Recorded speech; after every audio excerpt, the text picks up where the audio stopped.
Hey guys, Dave here. I bet you clicked because you want to make up some chicken curry in a hurry, and it is well worthwhile making. It is simple, easy, and delicious. Much better than takeout. So without further ado, let me show you how to make this. Alrighty then, the first thing you want to do is grab up a couple of boneless, skinless chicken breasts and cut them into bite-sized chunks. Now I'm using boneless, skinless breasts here because it makes life a whole lot easier, but you can go ahead and use thighs too if you like. Load these onto a plate. Season them up with some salt, and I'd say, about a teaspoon. Then, of course, a good dusting of ground black pepper, about the same amount. Then just go ahead and kind of flip and flop them around and massage that salt and pepper into the meat. Next up, we're going to add about a tablespoon of olive oil to a pan over medium-high heat. Add our chicken in. And we're just going to go ahead and stir and fry this until the chicken is completely cooked through, and this should only take, I'd say about 6 or 7 minutes. Then we are going in with half a small sliced onion. I'm using red here, but you can use the onion of your choice. 3 cloves of chopped garlic. And we'll just stir and saute this until that wonderful aroma of garlic fills the air and those onions become a little bit translucent. And speaking of garlic, maybe you can tell me in the comments section below why you think garlic is important in cooking. Maybe we can run a contest.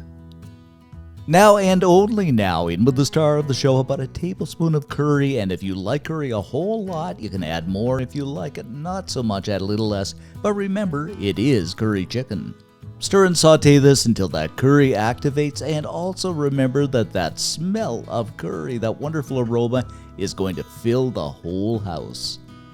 Next, I'm going to chop up 2 Roma tomatoes. You can use the tomato of your choice. I just use Roma because I like to Roma around. I know, corny. And we'll just throw these in. Stir and cook them for about 3 or 4 minutes until they begin to soften and wilt a little bit. And that smell of curry, is just filling the air, guys. It smells absolutely spectacular. Throw in a couple of tablespoons of water just to get that liquid, and if you want a little bit more liquid for the rice, go ahead and add in maybe, 3 or 4 tablespoons, something like that. Then just kind of swirl and twirl everything around until it comes together and combines beautifully. Slip a lid on and let this simmer away for, I'd say about 8 or 10 minutes. After about 10 minutes, we are done, my friends, and ready to serve. And of course, we are going to serve this over some hot steaming rice that I cooked up this morning and reheated. And you can also get the stuff in the pouches too if you want, in a pinch. I mean, Uncle Ben always does a great job and comes in many flavors. Of course, we're going to make this all nice and pretty like with some chopped green onions just for that garnish. And there you have it, my friends, our chicken curry in a hurry. And the takeout guy just knocked at the door and I told him, go away. I've done it on my own at home. Thank you very much, but mine is twice as good. And I really believe it is. And I mean, my friends, you bite into this. It is so good. That curry hits your palate. The chicken is so tender.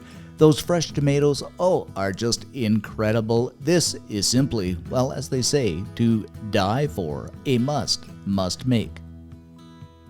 And as I always say, if you're hungry for more, like and subscribe.